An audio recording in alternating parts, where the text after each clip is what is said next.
कि नीट के परीक्षा में एक बार फिर से धांधली हुई है। मतलब ये पहली बार नहीं हुआ है। और आप अगर इस देश में होने वाली परीक्षाओं को देखें तो लगभग अब ऐसी कोई परीक्षा नहीं है जिसमें धांधली नहीं हो रही है। मतलब विद्यार्थियों ने तो सोशल मीडिया पे ये लिखना शुरू कर दिया है कि एक बार फिर लीकेज सरकार, और बार बार परीक्षाओं में प्रश्न पत्र लीक होना, परीक्षा की जो तिथि है उसको बार बार बढ़ाना, और जो वैकेंसियां हैं उसको सही समय पे नहीं भरना, ये मामले लगातार उजागर हो रहे हैं। ये इस प्रेस वार्ता में हम लोग खासकर जो नीट एग्ज़ाम में धांधली हुई है उस विषय पर बात करने के लिए यहाँ उपस्थित हैं। मैं इसमें 2-3 बात आपसे जोड़ना चाहता हूँ आपके समक्ष। अव्वल तो आप सब लोगों ने देखा होगा कि चुनाव से पहले आदरणीय प्रधानमंत्री जी परीक्षा पर चर्चा करते हैं। हमारे यहाँ कहावत है, जाके पैर न फटे विवाई, वो क्या जाने पीड़ पड़ाई। तो चुनाव से पहले आप परीक्षा पे चर्चा करते हैं।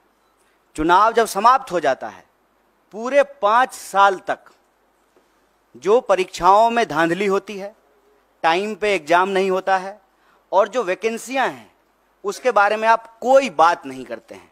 मैं आपकी जानकारी के लिए बता दूं, और चुनाव के दौरान बार बार कांग्रेस पार्टी ने इस बात को उठाया कि 30 लाख पद खाली हैं और कोई ऐसा एग्जाम नहीं है यूपीएससी को छोड़ करके।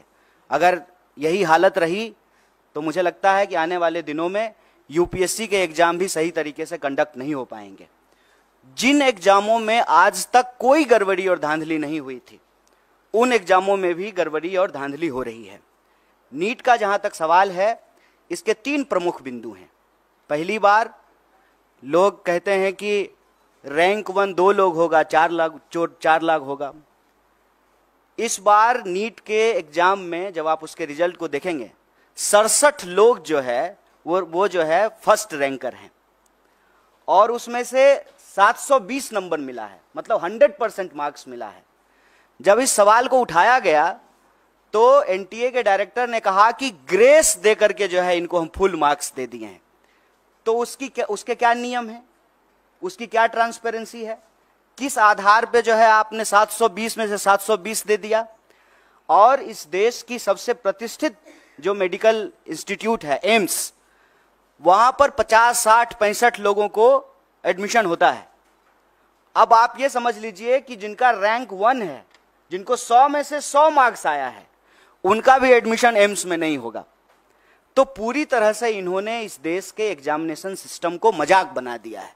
कारण क्या है कि वही खुद अगर पढ़े होते, एग्जाम दिए होते, एग्जाम हॉल में बैठे होते, तो समझ में आता कि एग्जाम स्टूडेंट के लिए कितना इंपॉर्टेंट है, वैकेंसी स्टूडेंट के लिए कितना इंपॉर्टेंट है, एडमिशन होना स्टूडेंट के लिए कितना इंपॉर्टेंट है। पढ़ने लिखने वाले तो लोग हैं नहीं सरकार में, बस चुनाव के लिए, वोट के लिए परीक्षा पे चर्चा करते हैं। खुद तो परीक्षा दिए नहीं है। परीक्षा अगर दिए होते तो दर्द मालूम होता।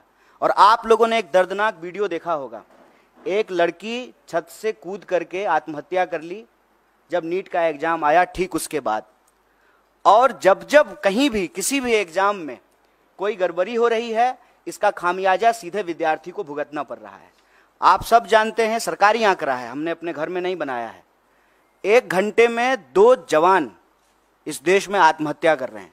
मतलब 24 घंटे में 48 नौजवान आत्महत्या कर रहे हैं। और लगातार ये जो परीक्षा का दबाव है उसमें 3 बिंदु बहुत महत्वपूर्ण हैं। एक, समय पे एग्जाम का नहीं होना। दूसरा, अगर एग्जाम हो तो उसमें व्यापक पैमाने पे धांधली होना और प्रश्न पत्र का लीक होना। और तीसरा, जब प्रश्न पत्र लीक होता है, स्टूडेंट की तरफ से हंगामा होता है, स्टूडेंट कोर्ट जाते हैं, तो फिर एग्जामिनेशन को कैंसिल कर देना। ये पूरा का पूरा एक साइकिल बना हुआ है। और आप देश के किसी भी हिस्से में चले जाइए, जिसको हम लोग स्टूडेंट का सेंटर कहते हैं, अगर आप रांची, पटना, बनारस, इलाहाबाद होते हुए दिल्ली आएँ, फिर आप नॉर्थ से साउथ की तरफ जाएं, कोई भी ऐसा सेंटर जिसको हम स्टूडेंट सेंटर कहते हैं, हर जगह आत्महत्या की घटनाएं एक बहुत बड़ी समस्या बन चुकी है। राजस्थान में हमारी सरकार ने इसको गंभीरता से लिया और काउंसलिंग करने के लिए, हेल्प प्रोवाइड करने के लिए हमारी सरकार ने योजना बनाई।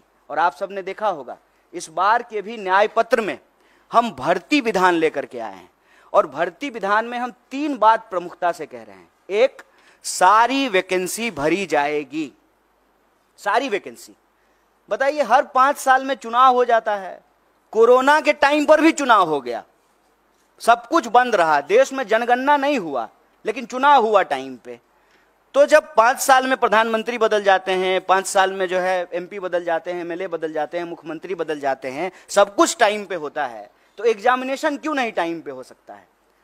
एग्जामिनेशन का ऑलरेडी एक कैलेंडर होता है, उस कैलेंडर के हिसाब से आप एग्जामिनेशन कंडक्ट कराइए। और दूसरा, बार बार जो प्रश्न पत्र लीक होते हैं, जो परीक्षा में धांधली होती है, उसमें हम एक नए कड़े कानून के प्रावधान की आवश्यकता महसूस करते हैं।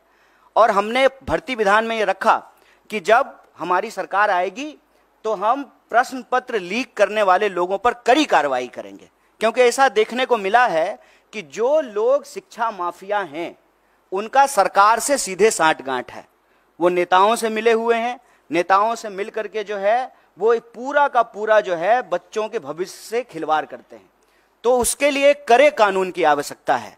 मैं आपके लिए एक बात और जानकारी साझा कर दूं कि तेलंगाना में एक बहुत बड़ा मुद्दा बना, और जब तेलंगाना में चुनाव हुए तो हमारी पार्टी ने यह कमिट किया कि हम एग्जामिनेशन कैलेंडर लाएंगे, हम जो है नए आयोग का गठन करेंगे, समय पे जो है एग्जाम कंडक्ट कराएंगे, और कोई भी गड़बड़ी करने वाले किसी भी नौकरशाही के ऊपर, किसी भी जो है कर्मचारी के ऊपर कड़ी कार्रवाई करेंगे। मुझे लगता है कि सरकार को ये कदम उठाना चाहिए।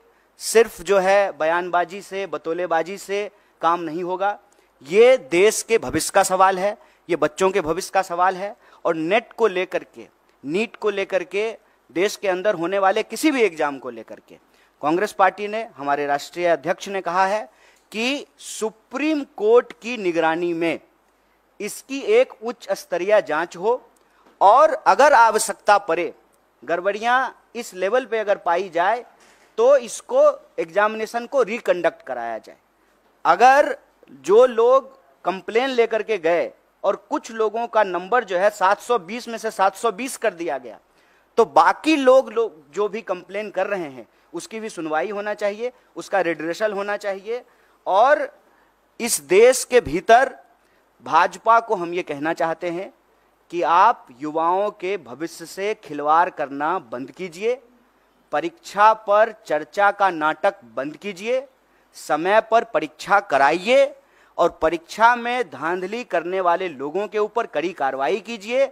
और इस देश के भीतर जितने भी रिक्त पद हैं उनको इमीडिएटली जो है आपको भरना चाहिए। और यह जो आपकी ध्यान भटकाओ योजना है, मैं कहता हूं कि देश की संस्थाओं को सरकार से अच्छी चीजें सीखनी चाहिए। सरकार से देश की संस्थाओं को गलत चीजें सीखने की जरूरत नहीं है। जैसे सरकार का काम है डाइवर्ट करना, उसी तरह से संस्थाएं भी जो है ध्यान भटकाओ योजना में संलिप्त हो गई है। एक सीधा सा प्रश्न है कि जब परिणाम आना था 14 तारीख को, तो आप 4 तारीख को परिणाम क्यों लेकर के आए हैं? कि पूरा देश जो है वो इलेक्शन रिजल्ट में बिजी रहेगा, तो बच्चों की कौन सुनेगा? माँ बाप भी जो है टीवी पे बैठ करके इलेक्शन रिजल्ट देख रहे होंगे, तो जो रिजल्ट में गड़बड़ी हुई है उसके बारे में कौन सुनेगा? वो माँ बाप को जाकर के बताएंगे कि हमने अच्छा एग्जाम दिया है, हमने सारे पेपर जो है अटेम्प्ट किए हैं, तो माँ बाप भी कहेंगे कि नहीं, इसमें तुम्हारी गलती है। लेकिन जब आप इस पूरे प्रोसेस को देखेंगे, विद्यार्थी की कहीं से भी गलती नहीं है, क्योंकि ट्रांसपेरेंट तरीके से एग्जाम नहीं कराया गया है। और साफ साफ एनटीए ने साफ साफ जो है इस बात से डिनाई कर दिया कि जो है पेपर लीक हुए हैं। जबकि पटना का एक कॉन्क्रीट एग्जाम्पल है कि कुछ सेंटर पर प्रश्न पत्र की लीक की शिकायत आई और पटना पुलिस ने लोगों को गिरफ्तार किया on record. Patna police paper leak करने के मामले में कुछ लोगों को गिरफ्तार कर रही है और एजेंसी कह रही है कि कोई प्रश्न पत्र लीक नहीं हुआ है। और मजेदार बात यह है कि 67 लोग वो रैंक 1 है। और उससे भी एक मजेदार बात जान लीजिए, एक ही लाइन में 12 लोग जो बैठे हुए हैं वो सबको रैंक 1 आया है। मैं समझ रहे हैं कि इनको भी रैंक 1, हमको भी रैंक 1, इनको भी रैंक 1। दुनिया की सारी काबिलियत लेकर के हम ही तीनों बैठे हुए हैं। बाकी और जो है स्टूडेंट के पास कोई टैलेंट नहीं है। एक ही सेंटर पर एक ही रो में बैठे हुए 12 लोग टॉप कर गए हैं, और 100 में 100। हम किसी की योग्यता पे सवाल नहीं उठा रहे हैं, लेकिन जो एनटीए है उसकी योग्यता पे जरूर सवाल उठा रहे हैं, सरकार की मंशा पे सवाल उठा रहे हैं, और सीधा सीधा ये मांग कर रहे हैं कि आप देश के बच्चों के भविष्य से खेलना बंद कीजिए, युवाओं के भविष्य से खेलना बंद कीजिए, समय पर एग्जाम कराइए, धांधली को रोकने के लिए, पेपर लीक को रोकने के लिए कड़ा कानून बनाइए, और अभी जो नीट का मामला है उसकी जो है पुनर्समीक्षा कीजिए, जो लोग भी कंप्लेन कर रहे हैं उसका रिड्रेसल कीजिए, और सुप्रीम कोर्ट ने, हमारे अध्यक्ष जी ने डिमांड किया है, सुप्रीम कोर्ट की निगरानी में इसकी जांच कराइए, और जांच में ये गड़बड़ी, ये आरोप सही पाए जाते हैं तो आप एग्जाम को रिकंडक्ट कराइए, और ये चालाकी करना बंद कीजिए कि जिस दिन जो है लोकसभा इलेक्शन का रिजल्ट आ रहा है उसी दिन नीट का रिजल्ट निकाल देते हैं, और यह जो धांधली की गई है, गड़बड़ी की गई है, बच्चों के भविष्य के साथ जो खिलवाड़ किया है, ये चालाकी नहीं चलेगी। परीक्षा पर चर्चा का राजनीतिक और इलेक्टोरल पॉलिटिकल स्टंट हम लोग देख चुके हैं।